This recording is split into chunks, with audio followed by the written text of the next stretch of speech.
So the way back, the first time I even considered not even being slightly overweight would have been in school, and being naive and not even being alert that there was such thing as overweight, because I was obviously that young. Once I was in high school, I was always being quite chubby, kind of the bigger guy. So I've never really had that not overweight moment, so to speak. So it was obviously before, when you get into high school, you start liking girls and start liking that kind of thing. That's kind of when the weight kind of starts getting in the back of your mind.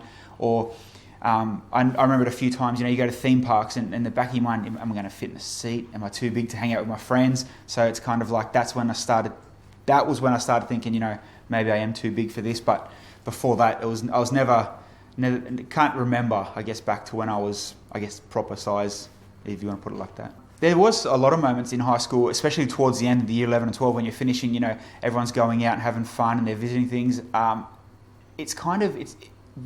I was quite big back then as well, and it gets to the point where, you first think, yeah, cool, I'll come out and we'll go out on a theme park day, or we'll go to the movies. But then it's always in the back of your mind, it's like, do they really want to be sitting next to the person that's going to make them, be tight and squishy? Or you always think ahead. If you go, say, to the movies, you ask for the aisle seat so you can kind of, not annoy the person next to you, and who cares who's on the aisle, you can lean a bit to the sideways. Going to like the local carnival, two people double up. I remember a lot of times I was the only one in the two seats, say on a ride, no one would jump in next to you. Not because they didn't like you, but because, they just didn't want to be, pushed into that kind of, and that happened a lot in high school, because obviously back then, you do a lot of younger out there stuff. But no, I do remember 9 times out of 10, it was always, think first, am I going to fit in? Am I going to upset someone else? That was always in the back of my mind for sure. To have that thinking all the time, it almost became second nature. You locked out the emotion. It's just, that was automatic. That's what I kind of thought. Yeah, I'll do it. Oh, wait, nah, I won't do it today. You know what I mean? So it was more than just get upset over it. It was always, that was the first thing I always thought, would I be, accepted in that situation, or would I fit in that situation? Stuff like that. So yeah, it actually became a not thinking thing. It was just automatic. Being as big as I was in high school, one thing I do remember I missed out on massively was the whole school went on a school excursion to the snow. And I guess I looked at it like it was the whole bus trip down there, but then on top of that, it was snow clothes. Will I find sizes that fit me for the clothes as well? Then being, a bit bigger, am I going to find it natural to be on the snow? And then it just come to like, nah, I didn't want to go. I made up an excuse. I had some other trip.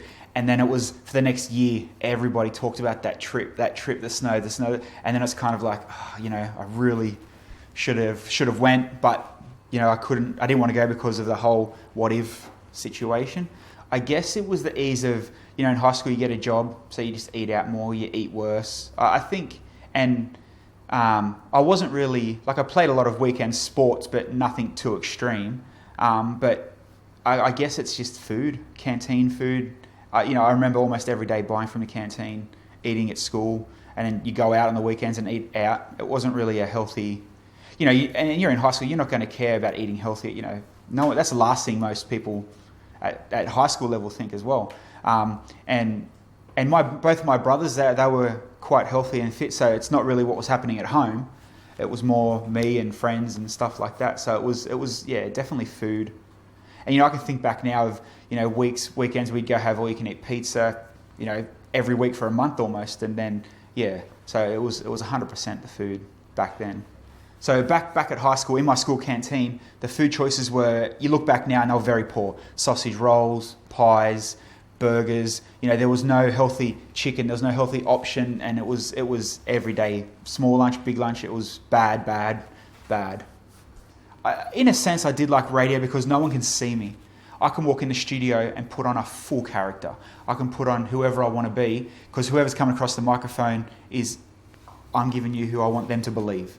You know what I mean? I don't have to be me in a sense. And that's the good thing about radio.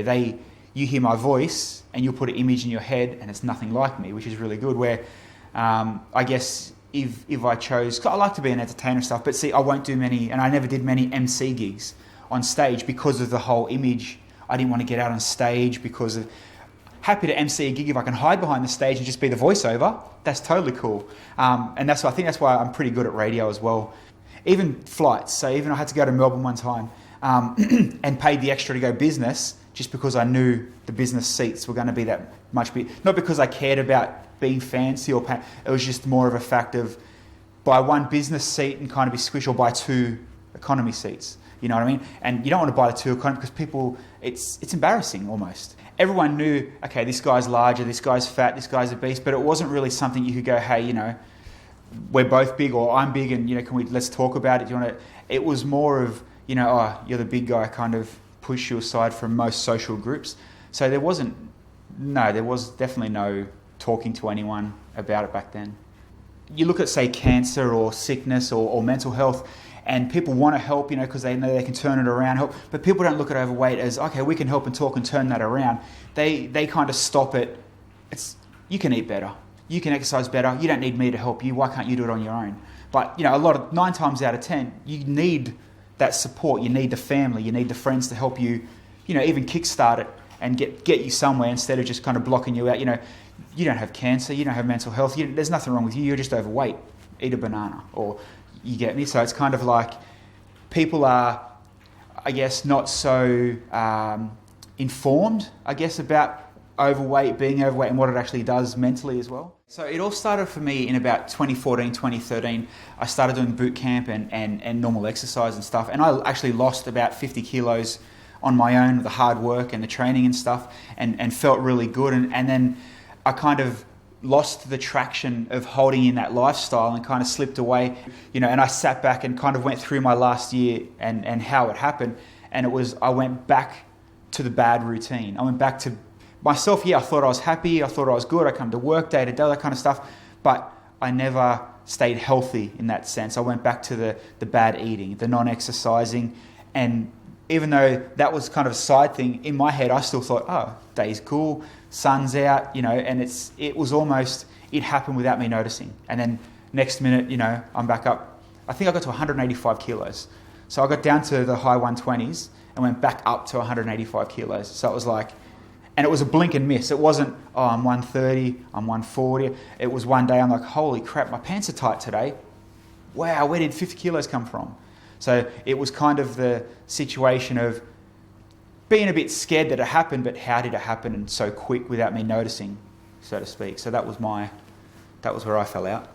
I'm not much of a crier. I'm not much of, you know, feel sorry for myself, but I did, you know, all the hard work, all the effort, and you're sitting there overweight, and I look back on photos and stuff now, and it's like, how did I not notice it? And then it's like, wow, I got back here again, that was when you kind of realize, what am I going to do? You know, if I keep going this way, I'm going to go way too high, and then I'm going to get sick, or I won't live as long, or I'll die early. And then all the things start coming back in your head from, you know, the social side of it comes back again. Oh, we're going out tonight. No, I won't go. So it was kind of like everything all come rushing in at once. I guess it's scary when you give up hope. You know, if you get to a certain size and you're that big, and you know, you just think, oh, well, I can keep breathing all day, or, you know, I'm old enough now, I'm too old to lose weight. It's kind of, they've sold themselves on the idea where they think it's all right, but you still got to think in the back of your mind, it's kind of scary to be happy when you're negative, if that makes sense. Like to think that's your normal life, you know, doing nothing, being obese, and obese, obviously being overweight brings more sickness. And it's definitely scary. The scary thing is that to them, that's normal life, and it shouldn't be. Everyone's going to have a look at it a different way, but what I suggest is kind of just, you know, almost bite that bottom lip and just get into it, you know, just push yourself that first kick. Because after that first kick, everything else is downhill, so to speak. It's you got to get in that mindset, in that mind frame first, not always put yourself, oh, I'll think about it next week, or when the day comes, I couldn't be bothered today, I might do it tomorrow. People are going to be around you and support you, but they're not going to be able to be the ones to push you to start it. You know, because sometimes people take offense to that too. So say if people, you know, if I might be overweight and I think I'm happy and I think I'm doing all right, and then from someone close, you're like, come on, we need to exercise, come on, we need to help you lose weight. Some people might take that wrong, you know what I mean? So it's kind of, yeah, it's a very thin line, but I think personally, if someone's overweight or obese, they've got to take that first hit themselves. I am now a fully qualified personal trainer, so fully qualified. And I've started a YouTube channel and a Facebook page myself to help people that were in my situation. And exactly like the whole Yes You Can movement, I want people to talk to me about whatever they want. It doesn't matter, if you're a little bit overweight, it doesn't have to even be about surgery. It can be about how to get into exercising, how to start small. And I eventually want to start myself maybe a boot camp or a clinic or a place that focuses only in obese and overweight people. So a center like a gym. But if someone come to me and they're a healthy 80 kilos and they're fit, thanks. Don't want to be rude, but no thanks. In that situation, I was there. Big people feel intimidated. You go to a regular gym. You've got the muscle guys in the gym. You got the hot Instagram girls doing the selfies on the treadmill, and you're the bigger person. You're coming, and you might only be able to just walk on the treadmill at a pace, but that's the best you can do. And a lot of people that are overweight in that situation, their mindset, that's embarrassing for them because So I want to create a boot camp or a gym or even one-on-one training where I've been there. They can relate to me, and I want to help them from that being comfortable into the weight loss instead of them going to the gym, getting scared, and then never going back. You know what I mean? So that's for me. Just last month, I asked my girlfriend of 4 years to marry me, and she said yes, thankfully, which is really, really good and really happy. So that's now in planning, but I'll leave that to her. As long as I look good and fresh in the suit on the day, we're all happy. That's 12 months away, so I'm still obviously going to lose more weight till then. Also today, so my first goal, so I was sleeved at the end of June last year, and my goal in my head was my birthday. I wanted to lose the 50 kilos, and it was this morning. My birthday's not for another 2 weeks, and I was 50 kilos this morning. I've lost. So today's the big 50 kilo loss goal. So that's the first big goal that I've had, that I wanted to, the 50 kilos. So I still want to lose a lot more, but so I beat my goal by 2 weeks, which is really good for me. In the next 6 to 12 months, I keep grinding myself and keep losing down. My initial end goal is 100 kilos in 2 years. So I still have another year to lose about 30 to 35 kilos. I mean, hopefully I keep doing what I'm doing. It should come off and it should be good. But now, especially with people I've met on Instagram, through my pages and through just talking, I actually have people that come to the gym with me and train, not on personal training with them, but it's kind of just like as a buddy, as support. And I'm loving that. Like, I'm really grabbing onto that and helping that. So that's where the drive come. I wanted to help people that are overweight. So I want to almost become, especially here on the coast, a face of obese weight loss. And, I don't want people to be...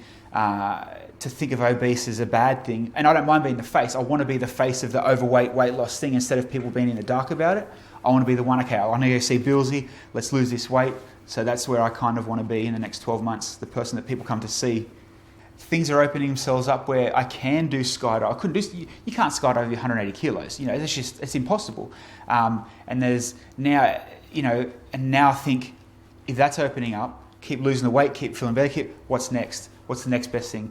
Especially indoor skydiving. I even looked at the indoor type one. So you had to be 130 kilos or under. And now today's my 50 kilos. I'm 129 kilos. Let's book in some indoor skydiving. You know what I mean? So that's kind of, it's funny how slow things are. And clothes shopping. Shopping is like you said, I'm getting married in 12 months. So I can't wait I'm going to make sure my suit's worth more than the wedding dress. Like, I'll make sure but it's now I can actually, I don't need to go to a bigger guy's clothes shop. I can fit in most regular, so I can slowly start to look better and better. Yes, you can do push-ups without your knees. Yes, you can do push-ups on your toes. Yes, you can.